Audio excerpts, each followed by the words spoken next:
Bienvenue dans la voix de Louis. Il est bientôt 23h11, vendredi 7 février 2025.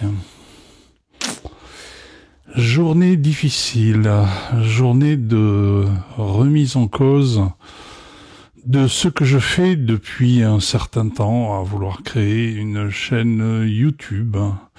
Je suis parti sur une idée comme une autre, de proposer des recettes de cuisine. Pourquoi ? Parce que tout simplement, tout le monde mange, et en ces temps, tout le monde fait attention à ses courses. Et donc, je propose des recettes pas chères, des recettes gastronomiques. Bon, j'ai réussi à faire un score pitoyable de 26 abonnés, que je peux comprendre techniquement, que j'ai du mal à admettre parce que j'ai quand même fait près de 5 ou 6 000 vues, tout confondu. Et donc, ça veut dire qu'il y a 5 ou 6 000 vues, tout confondu, moins 26 personnes qui ont accepté de s'abonner. Personnellement, quand je vais voir une chaîne, à moins qu'elle soit particulièrement rédhibitoire, si je regarde la vidéo un certain temps, je m'abonne. Je m'abonne, pas par principe, mais parce que cela représente un travail et que le gars de l'autre côté, s'il a un minimum de ma sympathie ou de mon attention, il mérite dans tous les cas que j'appuie sur un bouton qui est gratuit pour m'abonner à sa chaîne.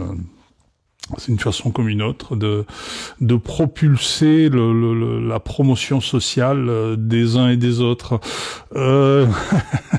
Moi, j'y arrive pas. Alors, c'est peut-être que ce que je dis n'a pas beaucoup d'intérêt, n'intéresse pas grand monde.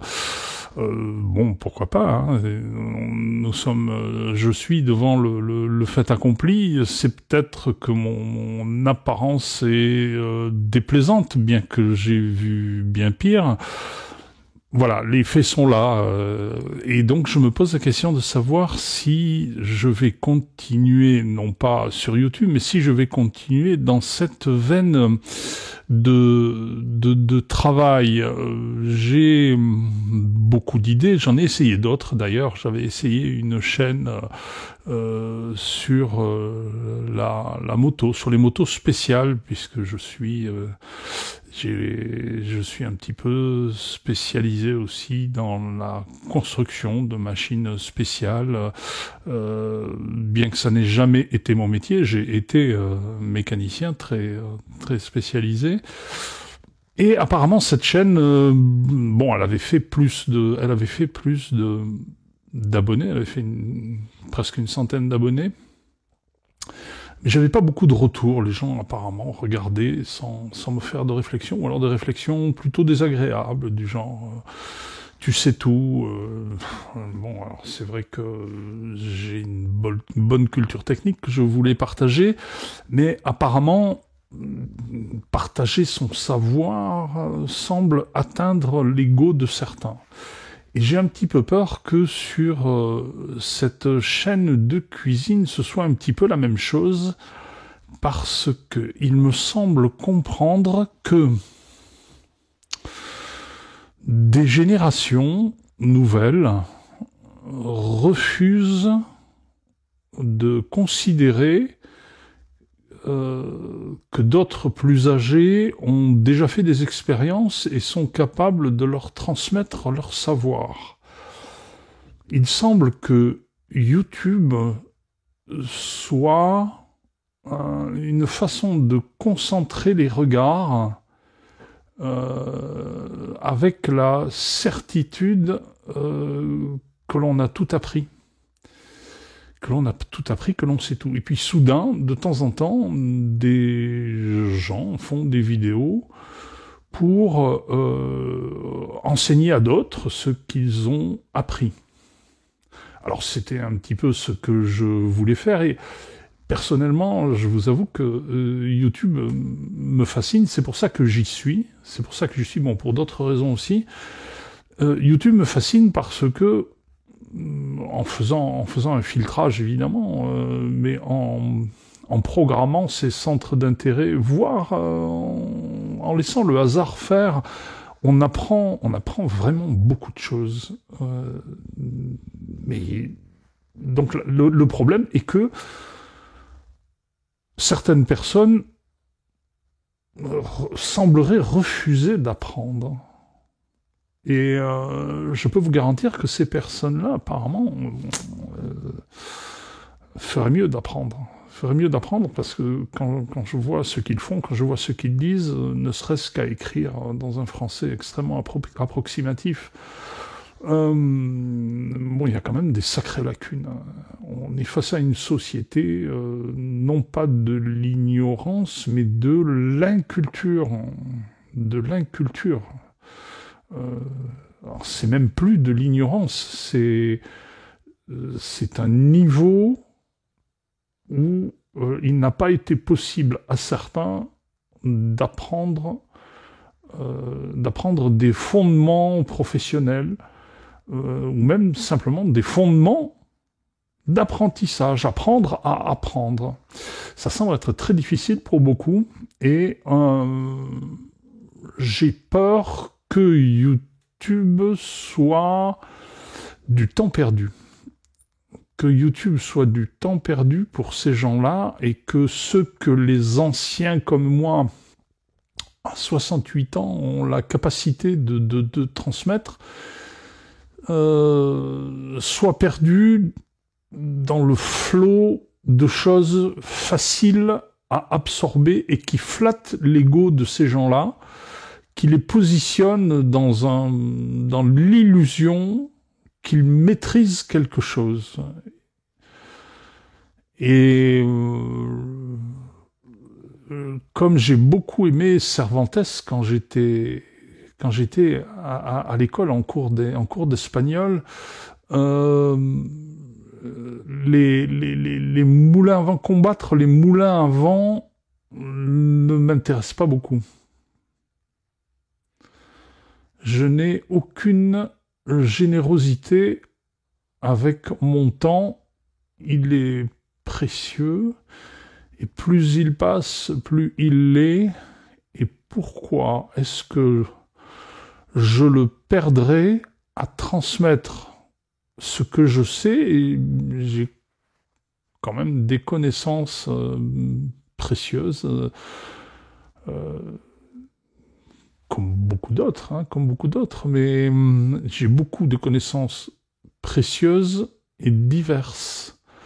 Alors c'est dans des domaines de travaux manuels, de travaux techniques, mais c'est aussi dans d'autres domaines, comme dans le domaine de l'entreprise, de la création d'entreprise, qui même, si je ne suis pas devenu un grand chef d'entreprise, me permettent d'en parler avec un recul et des expérimentations que peu ont fait en s'engageant personnellement sur des chemins dont je peux vous garantir qu'ils ne laissent pas intacts. Voilà, donc YouTube est un espace qui me trouble, car d'un côté il me fascine et de l'autre il me repousse. Il me repousse parce que on y travaille gratuitement, alors que d'autres profitent de ce travail, même s'il n'est pas complètement abouti. C'est-à-dire que le flot non rémunéré de vidéos sur YouTube contribue à la masse d'informations qui attire les annonceurs et qui bénéficie à certains qui sont sélectionnés par les algorithmes, par le nombre de vues, le nombre d'abonnés, etc., etc. Alors bon, c'est clair qu'il y a une sélection qui doit s'opérer, comme dans tous les comme dans tous les univers. Mais cette sélection-là est un petit peu douteuse dans le sens où je ne suis pas certain que la diffusion des images que l'on crée et que l'on télécharge sur YouTube soit une sélection qualitative. C'est une sélection d'algorithmes. Alors, je ne connais strictement rien à l'informatique, hein, malheureusement, mais j'ai un petit peu de mal à croire que ces algorithmes soient sélectifs au niveau qualitatif. La seule qualité qu'ils entendent, c'est celle de l'attention qui est provoquée chez le spectateur. Et malheureusement, justement, ce spectateur ne semble ni très sélectif, ni très capable de varier ses sélections. Ils n'ont pour beaucoup apparemment pas un sens de ce qui se produit, de cette forme de gavage qui est organisée par l'algorithme. C'est-à-dire que plus vous regardez une typologie de vidéos, plus on va vous balancer les mêmes vidéos. Et bon, vous l'avez vu, votre centre d'intérêt semble à un moment donné être exclusif. Et rien ne prouve que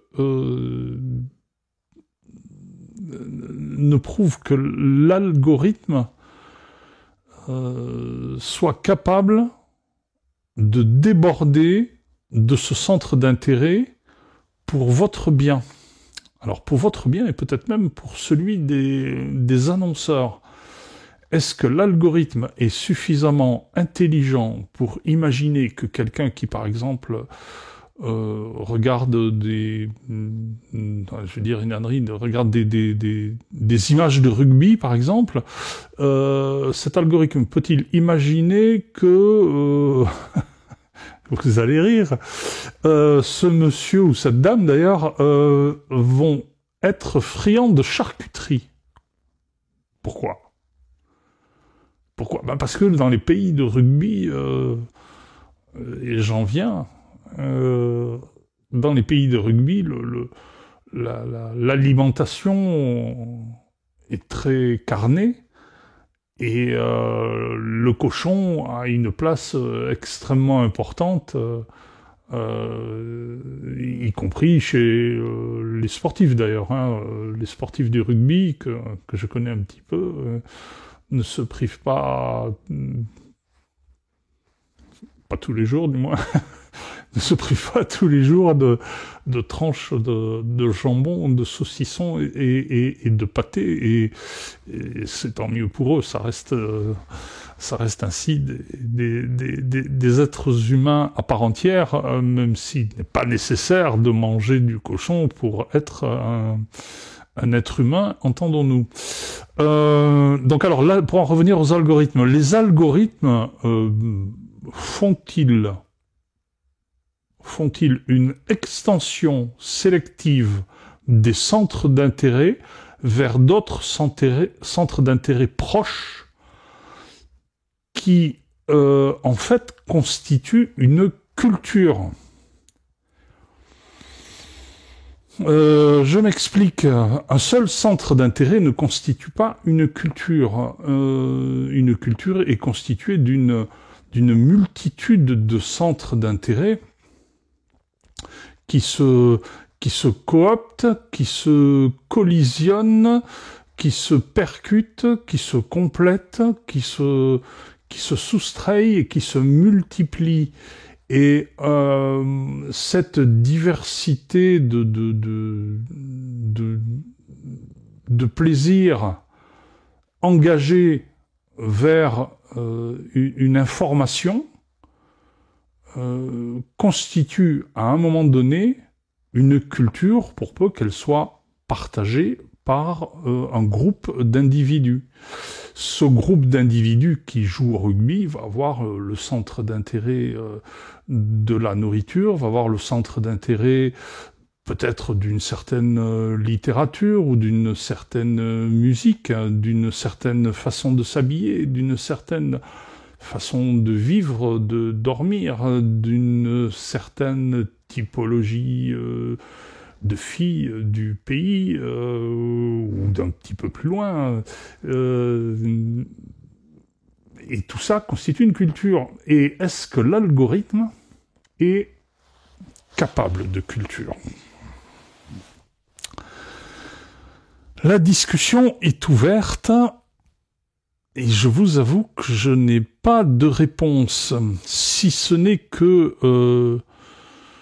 de ce que je vois de l'usage de ChatGPT. Alors je ne sais pas si on peut comparer le principe des algorithmes de YouTube, sélectifs de YouTube, avec les algorithmes de ChatGPT. Parce que les algorithmes de ChatGPT, pour ce que j'ai pu les expérimenter à ce jour, bon, j'espère que vous n'allez pas prendre ma description pour du pédantisme, mais franchement, ChatGPT n'est pas très malin quand même. Il est assez difficile, il est assez facile d'orienter les réponses avec des questions bien choisies sur des domaines que l'on connaît très bien. ChatGPT semble une bourse d'informations formelles, performante, certes. Voilà. C'est un amas d'informations. Mais le traitement croisé de ces informations me semble extrêmement superficiel, voire douteux, voire orienté par autre chose que des algorithmes. Ou du moins par des algorithmes construits à des fins bien précises. J'ai encore ces jours-ci fait l'expérience d'une recherche sur les événements qui ont été vécus par un de mes grands-pères et sur lequel j'ai jamais eu beaucoup d'informations car c'était des informations militaires dans les colonies françaises qui sont malheureusement très peu documentées, du moins à l'échelle du grand public. Et j'ai voulu voir si ChatGPT était capable de me sortir quelque chose à ce sujet. Bon, ma réponse est claire. ChatGPT semble répondre dans ces cas-là pour faire plaisir à celui qui pose la question. Donc, il suffit que vous posiez la question d'une certaine façon pour qu'il réponde d'une certaine façon. Et petit à petit, au bout de 3, 4, 5 questions, vous vous apercevez que la réponse ne se complète pas, elle tourne en rond pour revenir à une notion de base qui est celle de la satisfaction de celui qui a généré la demande. Et cette satisfaction, c'est une opération de satisfaction à moindre prix émotionnel et à moindre prix politique. ChatGPT semble incapable de dire autre chose que des réponses consensuel, policé, voire faussé par alors ce que je suppose être des algorithmes. Alors, si c'est ça l'intelligence artificielle, la crainte que beaucoup ont de perdre leur métier est un petit peu surfaite. Alors, je me base également sur une chose bien précise, c'est l'intelligence artificielle de Midjourney. Donc j'ai pris un bon abonnement sur Midjourney pour arriver à faire des images, car je peins, je fais de la peinture, et j'ai voulu tenter de reproduire mes intentions picturales dans des images générées par Midjourney.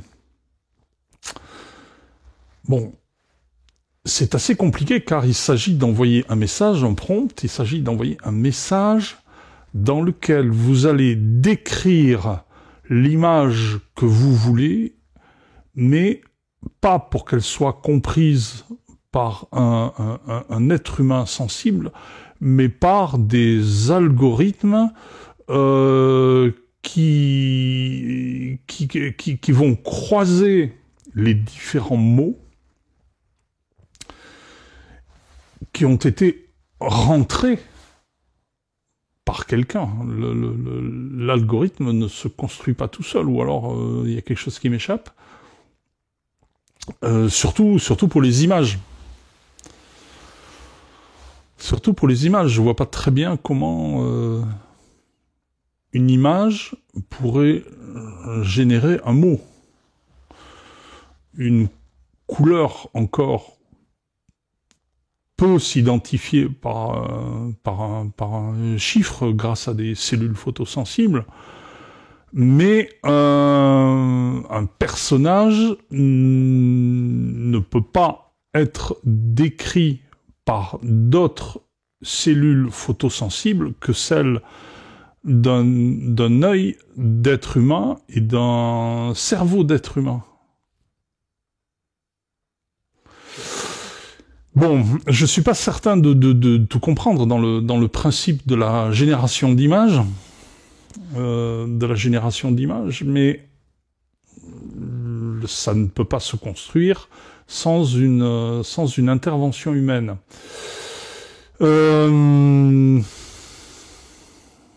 Enfin voilà, j'en suis là. Je suis en train d'explorer le monde informatique de 2025, le monde informatique offert au grand public, parce que même si j'ai des ordinateurs depuis que ça existe, hein, dans les années, je sais plus, mes premiers ordinateurs doivent dater des années 86, par là. Je sais plus, je dis peut-être avant, peut-être un petit peu avant, peut-être un peu après, mais doit être autour de ça. J'ai toujours eu des ordinateurs, alors je suis incapable de programmer. J'ai un utilisateur lambda. Et donc en 2025, quand j'y pense, ça fait presque 35 ans minimum que j'ai des ordinateurs. Et que je m'en sers pour ce pourquoi ils sont faits, comme des outils. D'ailleurs, au début où c'est sorti, je m'en servais surtout pour construire les textes de mes dépôts de brevets et pour faire les dessins de mes brevets, parce que à main levée enfin si les dessins à main levée j'arrive à les faire, je suis bon dessinateur, pas très bon dessinateur industriel, mais bon dessinateur artistique. Et par contre pour les textes, avec une machine à écrire à l'époque, faire des revendications de brevets, c'était quand même pas simple. Il fallait une photocopieuse, enfin bon. quand j'y pense.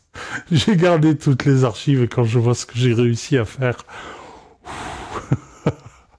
c'est de l'ordre de la forge romaine par rapport à l'imprimante 3D, quoi. Bon, c'est marrant, ça m'a permis d'évoluer dans le bon sens. Bon, j'ai pas eu l'esprit informatique pour m'immiscer plus loin dans ce domaine. C'est dommage parce que je me souviens quand je suis arrivé à Paris, il y avait un grand magasin qui s'était ouvert, avenue Daumesnil. Je me souviens plus comment il s'appelait. Bon, tous les anciens qui ont des ordinateurs se souviennent, on y trouvait absolument tout. On pouvait y construire son ordinateur. Je m'y étais vaguement intéressé, mais bon, moi ce qui m'intéressait c'était l'ordinateur, c'était pas l'usage de l'ordinateur, c'était pas de le construire. Et je me souviens d'un gars dans le hall d'entrée de ce très grand magasin, des arcades de l'avenue Daumesnil. Et ce gars exposait du matériel, alors c'était vraiment au tout début, exposait du matériel dont je comprenais pas la finalité. C'était des grosses boîtes, très denses, qui ressemblaient à des grosses unités centrales. Et en fait, c'était des serveurs, tout simplement. Je comprends aujourd'hui ce que c'était. Et donc, étant curieux et en quête de tout, à fortiori à cette époque où je cherchais même ma voie professionnelle, je discute un moment avec ce gars sans vraiment comprendre ce qu'il m'explique. Et il me dit, vous savez, si vous investissez là-dedans aujourd'hui, et que vous créez un réseau, vous avez des chances de devenir très riche. Je voulais bien devenir très riche. Encore aujourd'hui, hein, j'aimerais bien devenir très riche. Pas plus trop pour moi, mais pour mes enfants, mes petits-enfants, oui, j'aimerais bien leur offrir un supplément de vie meilleur. Et donc je me souviens de ce gars, et en fait aujourd'hui avec le recul, je m'aperçois qu'il me proposait du stockage de données à revendre en tant que prestation de service. Moi j'étais à milieu de comprendre ce que pouvait être l'architecture d'un réseau, comment ça fonctionnait. Bon, l'internet était vraiment naissant. On avait à l'époque le Minitel, qui est la base conceptuelle du réseau du web. Bon, qu'évidemment les Américains ont racheté ou ont subtilisé avec la complicité de quelques ministres félons et de quelques directeurs, chefs de grandes entreprises nationales, nationalisées, subventionnées, qui se sont laissés soudoyer, comme on le sait aujourd'hui, et dans beaucoup d'autres domaines. Et enfin bref, voilà. Donc je me rappelle de cette période où l'informatique naissante et surtout les réseaux sociaux, les réseaux naissants, on parlait même pas de réseaux sociaux, on parlait je me souviens de réseaux informatiques interentreprises, enfin bon, on se demandait si derrière tout ça, il n'y avait pas des services secrets, l'armée, ça semblait extrêmement opaque et ça l'était. Et les quelques images d'ordinateurs qu'on avait ne nous laissaient pas supposer que 40 ans plus tard, nous aurions un téléphone dans la poche qui serait plus puissant que ces ordinateurs-là. Voilà, donc aujourd'hui, 7 février 2025 à 23h40, je me remémore tout ce cheminement pour en arriver à cette fameuse intelligence artificielle et à ces réseaux sociaux, sur lesquels je me pose des questions. Alors, ce sont pas des questions philosophiques. La philosophie m'intéresse, mais pas pour les réseaux sociaux. Pas pour les réseaux sociaux. Les réseaux sociaux ne sont qu'une empreinte digitale de la société. Ça ne décrit pas nécessairement le fonctionnement final des neurones. Enfin, c'est à espérer, parce que de ce que j'en vois aujourd'hui, au travers de mes tentatives de YouTube sur lesquelles je reviens, bon, il y a des choses extrêmement intéressantes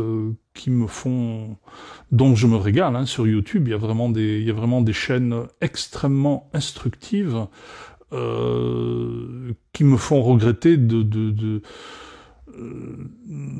d'être né si tôt, alors que d'habitude j'ai plutôt tendance à dire que je suis né trop tard. J'envie mon petit-fils et ma petite-fille de pouvoir avoir accès. Alors, ils ont 2 ans et 5 ans, mais quand je vois la façon dont ils manipulent, déjà même à 2 ans, dont ils manipulent les systèmes qu'on leur propose, alors c'est pas le centre de leur jeu, on y fait très attention, hein. La fillette a des poupées, le garçon a des voitures. Bon, il joue aussi un petit peu avec les poupées, et puis inversement pour la fille, elle joue aussi avec les voitures. Bon, c'est juste pour calmer les ardeurs des woks qui éventuellement auraient eu la patience de me suivre jusqu'à cet instant. J'en doute un petit peu. C'est pas grave, en fait, je suis en train de faire un exercice de style, un exercice de diction, un exercice d'éloquence pour voir ce dont je suis capable face à une caméra avec un éclairage intime pour dire ce que j'ai sur le cœur, car j'en ai un petit peu lourd sur la patate quand même de travailler pour rien. Bon.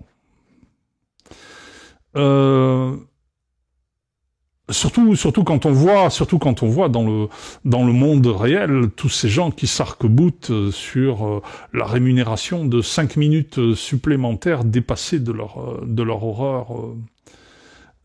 horaire normal. Bon, personnellement, moi je suis d'une génération qui, si elle pouvait se faire payer les heures supplémentaires qu'elle a faites, putain, je serais vachement riche, hein. Ça, je peux vous garantir que j'aurais un yacht, hein, si on m'avait payé mes heures supplémentaires et le temps que j'ai passé à travailler. Bon, je regrette rien, parce que je me suis enrichi au-delà de ce que l'on peut imaginer dans une vie de travail d'être humain.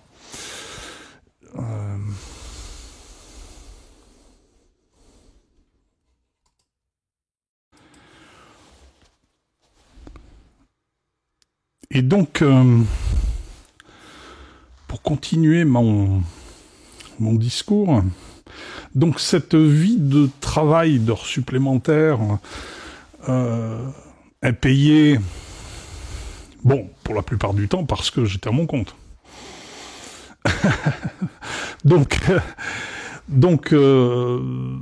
si les gens qui sont à leur compte pouvaient se payer au prorata du nombre d'heures qu'ils font, je pense que le paysage social de notre pays serait tout autre, parce que il faut beaucoup travailler pour pas grand-chose en France, hein. Dans une majorité de cas, toujours est-il.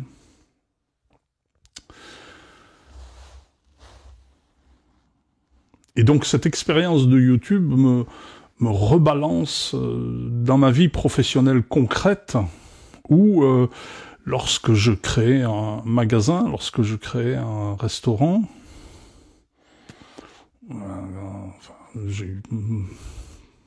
plusieurs activités. Il me suffisait d'ouvrir les portes et d'avoir bien fait ma mise en place pour que rapidement, le jour même et les jours suivants, les mois suivants, le tiroir caisse se remplisse parce que j'avais fait un bon travail de préparation et que mon savoir-faire répondait à une attente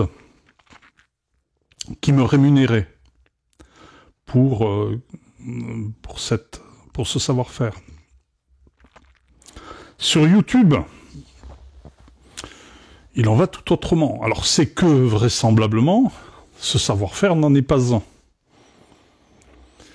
Il ne suffit pas d'être capable de faire des vidéos. Je commence à comprendre un petit peu quand même comment ça marche, hein, le montage vidéo, les utilisations des différents logiciels, comme OBS ou que j'utilise là, ou des tas d'autres. Hein.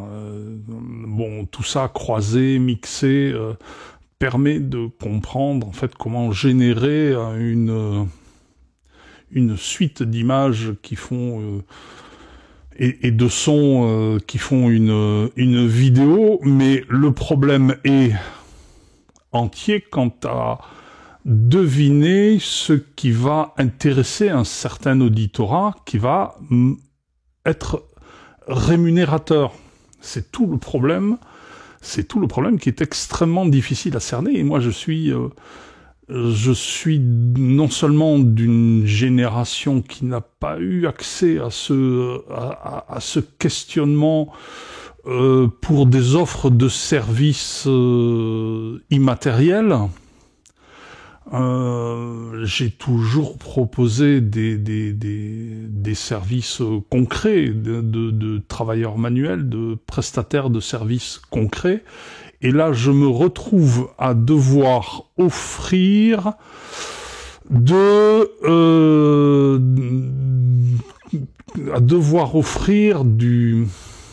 de l'immatériel, de l'image, du son, de l'idée, en piochant dans ma culture personnelle, dans ma vision personnelle du monde, pour essayer de la partager avec des gens dont j'espère qu'ils sont assez nombreux pour qu'un jour tout cela puisse être rémunérateur. Bref. Et tout ça par l'intermédiaire d'algorithmes.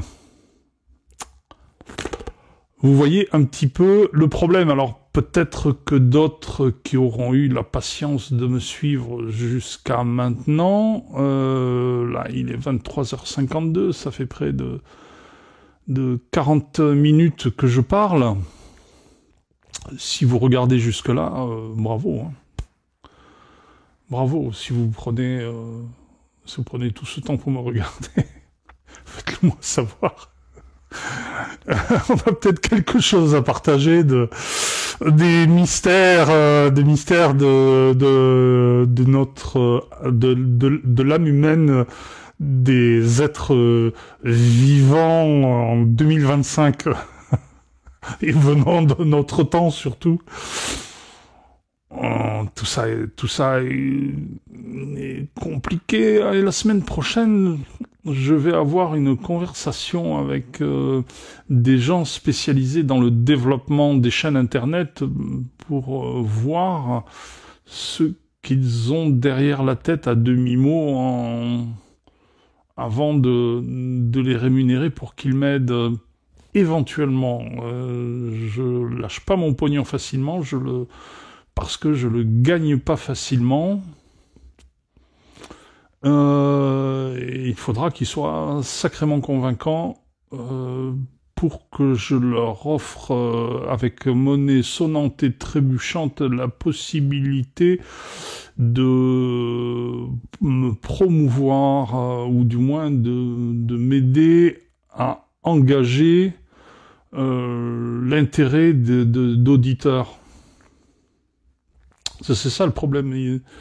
C'est ça le problème, hein. La promotion de ces idées.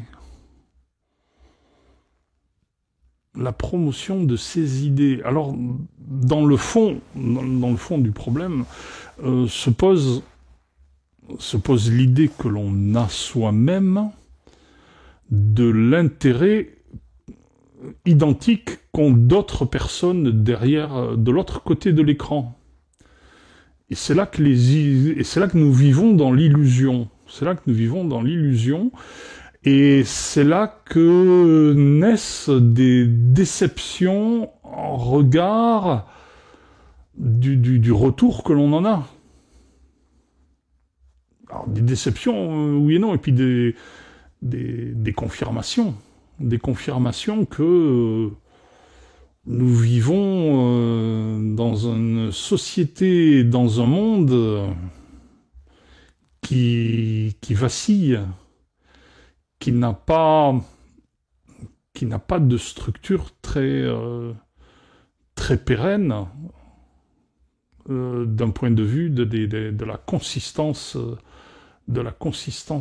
sociale, de la consistance des êtres humains. J'ai un petit peu peur que cette société soit devenue une société d'esclaves, de corrompus. Je vois venir un temps où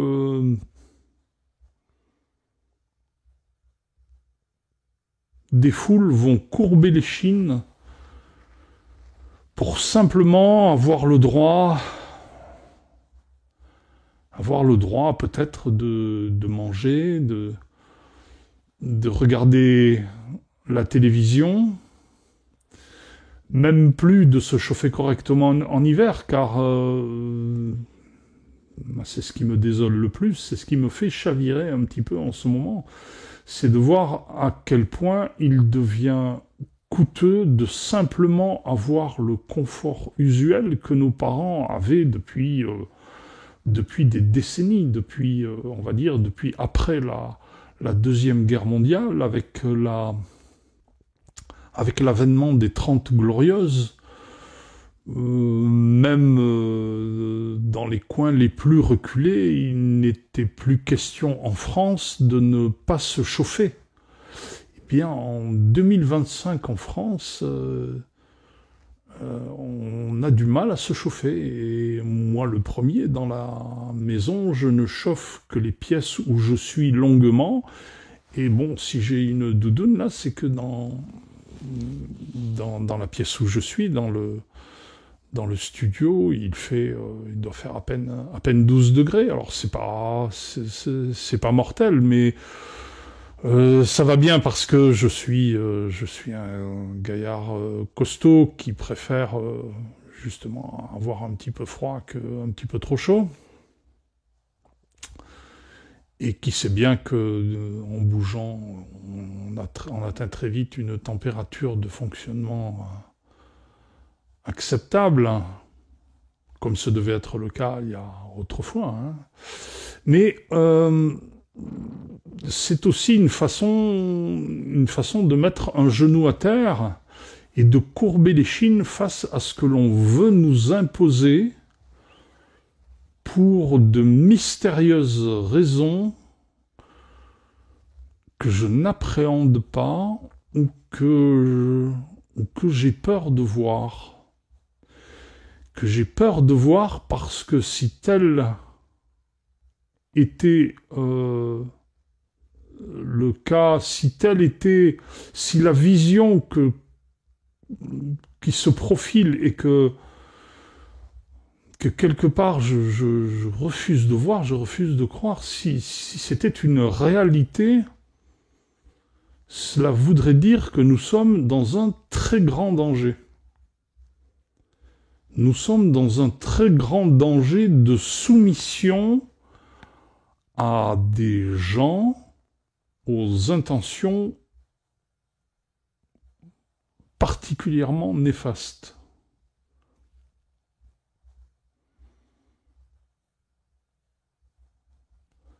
j'ai l'impression à certaines heures,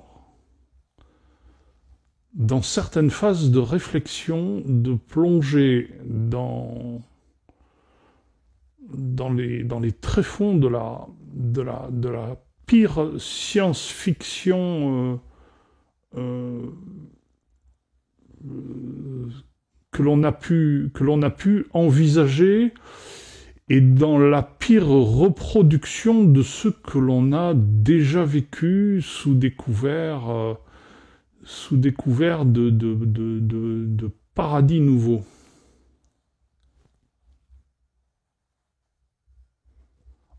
Rendez-vous compte qu'en l'an 2025,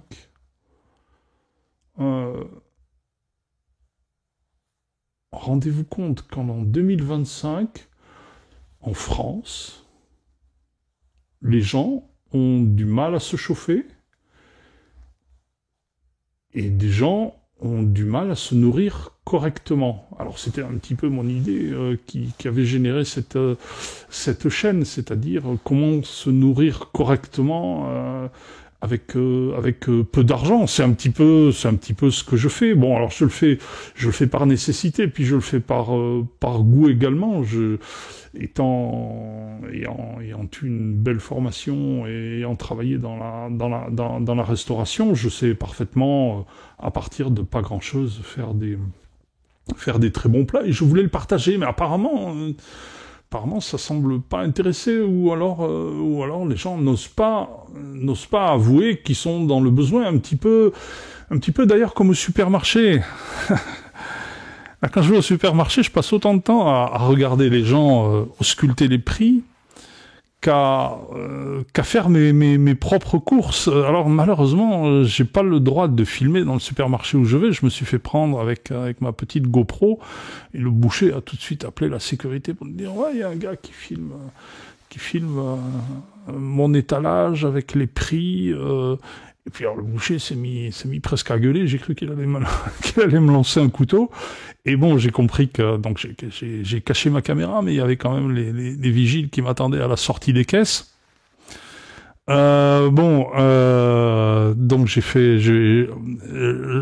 l'andouille. Ils me surveillaient de loin. Et, heureusement qu'ils ne m'ont pas approché, parce que je me serais pas laissé faire, et j'aurais fait venir la gendarmerie. Mais voilà, c'est un petit peu dommage, parce que les scènes que l'on voit dans les rayons des grandes surfaces aujourd'hui sont assez troublantes. C'est-à-dire qu'on voit des gens qui, de toute évidence, ont des moyens financiers, on va dire. Disons que ce sont pas des indigents, ils sont bien habillés, les dames sont bien coiffées, tout le monde a ou presque a des lunettes d'un certain prix. Donc ce sont des gens qui ont des revenus, Mais le temps passé à regarder les bandeaux de prix est un peu troublant. Moi, je me souviens d'une époque où je gagnais bien ma vie sans que cet été bourgeois. Disons que je choisissais l'aliment sans vraiment regarder le prix. Je remplissais le caddie, et puis voilà, je me posais pas la question. Aujourd'hui, moi le problème est réglé, hein. Je fais le calcul de tout ce que j'achète, c'est clair. Mais bon, c'est pas grave.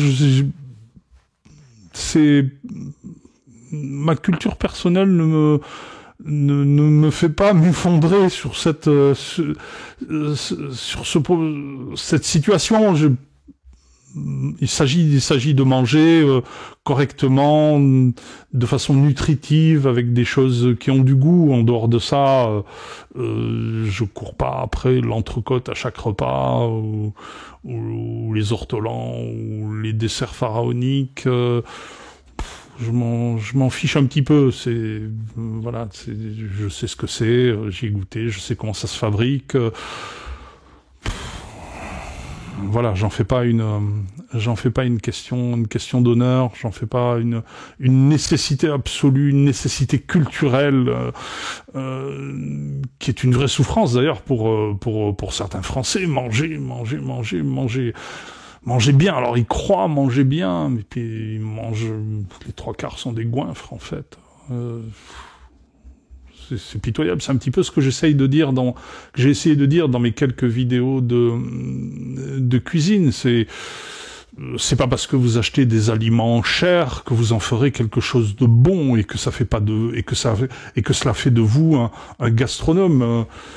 Je suis certain que je peux les piéger sur tout un tas de choses. J'en suis absolument certain. Je peux leur faire ingérer des plats de très faible extraction, on va dire, en leur faisant croire que ce sont des mets de très grande noblesse. Ça m'amuserait beaucoup d'ailleurs d'arriver un jour à faire des vidéos pièges sur ce sujet. Le snobisme du français moyen en matière d'alimentation et de cuisine est tel qu'il serait submergé par leur ego de mettre à leur bouche autre chose que de la nourriture de très grande noblesse. Et je me souviens m'être amusé avec ça, avec des gens qui étaient pas tout à fait des amis, qui étaient des connaissances un petit peu snob, des bobos parisiens de la meilleure espèce. Ah, les pauvres, s'ils savaient ce que je leur ai fait manger. Je leur ai jamais dit. Mais bon, alors c'était pas de la merde, c'était juste tout à fait autre chose que ce qu'ils imaginaient. Et ils me tannaient pour connaître la recette et savoir ce que j'avais fait. Alors qu'en fait, c'était des choses extrêmement ordinaires, mais bien préparées. Voilà. C'est un petit peu la magie de la restauration, du restaurateur. Mais bon, pauvre restaurateur aujourd'hui, d'ailleurs, qu'est-ce qui doit leur rester? Alors moi, je fais partie des restaurateurs heureux, de ceux qui ont vendu juste à temps, avant les très grosses augmentations d'électricité. Et encore, les derniers temps, quand je voyais arriver la facture d'électricité, je peux vous garantir que je me demandais si j'allais rallumer le four pour le prochain service. Hein. Ça devenait vraiment, vraiment difficile. Et bon, j'ai réussi à bien vendre mon affaire, à m'extraire de cette profession qui m'a donné beaucoup de satisfaction, plutôt pour le plaisir des relations humaines que pour le plaisir de faire la cuisine, qui moi ne me fait pas vraiment rêver. Ce qui m'intéresse dans un restaurant, c'est le brouhaha de la salle, c'est le fourmillement des allées-venues, c'est le bruit des casseroles, le bruit des assiettes, le bruit des fourchettes, tout ça mêlé, toute cette vie, toute cette concentration d'énergie, toute cette dépense d'énergie, c'est ça qui me plaisait dans la restauration, ce contact commercial. Après, faire à manger,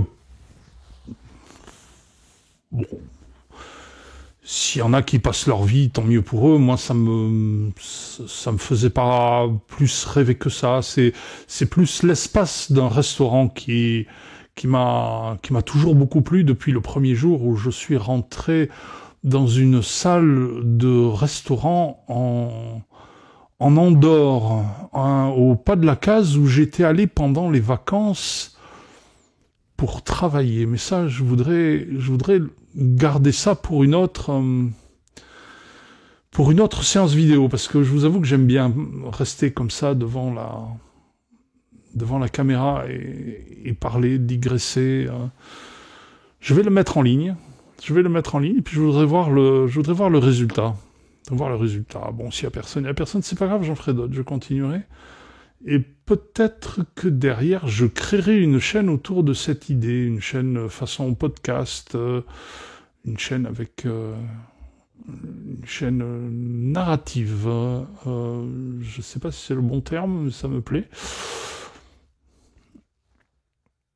Voilà. Alors je m'aperçois en parlant comme ça que j'arrive à parler des heures en enchaînant des idées, j'espère à peu près cohérentes. Alors que lorsque je veux traiter d'un sujet d'actualité, par exemple, je suis très vite perdu parce que vraisemblablement quelque part ça m'intéresse pas beaucoup et commenter commenter la vie quotidienne et les actualités. Moi, je peux le faire à l'emporte-pièce parce que je les méprise, parce que je méprise tout ça. Il y a tellement de choses qui sont devenues d'une totale obscénité dans ce pays. Euh, on en reparlera, je vous en ferai part. Ça fait presque 1 heure d'enregistrement, là, il est 0h10. 0h10, ouais, c'est ça, avec les coupures, ça va faire 1 heure d'enregistrement. Je vais arrêter là. Mettez-moi un commentaire. Dites-moi, dites-moi si je suis barré, si je suis un cinglé, si je suis intéressant, si je suis pas intéressant, si j'ai un potentiel à durer, à vivre, à survivre.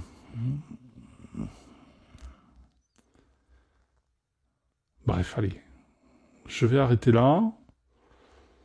Avec un peu de chance, j'aurai sommeil derrière, je vais dormir. Je suis assez mécontent. Je suis assez content de cette heure passée devant la caméra. Alors déjà parce que j'ai réussi à réparer mon casque qui fonctionne bien maintenant. Et puis parce que j'aime bien cette image très simple de moi-même avec une couleur que je n'identifie pas. Je vous expliquerai pourquoi. Bon. L'autre jour, dans un gamin d'ailleurs au supermarché dont je vous parle, il y avait un petit gamin qui me regardait comme ça. Il était assis dans le caddie de sa mère qui remplissait le caddie puis qui regardait les prix. Hein. Ça avait pas l'air d'être une femme très riche. Elle regardait les prix puis le gamin me regardait comme ça de chaque côté de sa maman. Puis il me souriait, il me faisait des petits sourires. Et puis je dis non. En rigolant, je dis non, je suis pas le Père Noël. Et la maman s'est retournée en riant, ça m'a fait extrêmement plaisir. Bon allez, j'espère que ça vous fait plaisir, à vous aussi. Allez, on va y arriver, on va pas se laisser emporter par la dépression. On sait ce que c'est. On sait ce que c'est pas la peine. C'est pas la peine, il faut être plus fort. Il faut être plus fort qu'eux. On va s'en sortir. On va vivre vieux, on va leur casser les pieds. Pendant des décennies, on va pas les laisser faire. Ok? Allez, à la prochaine. Bye bye.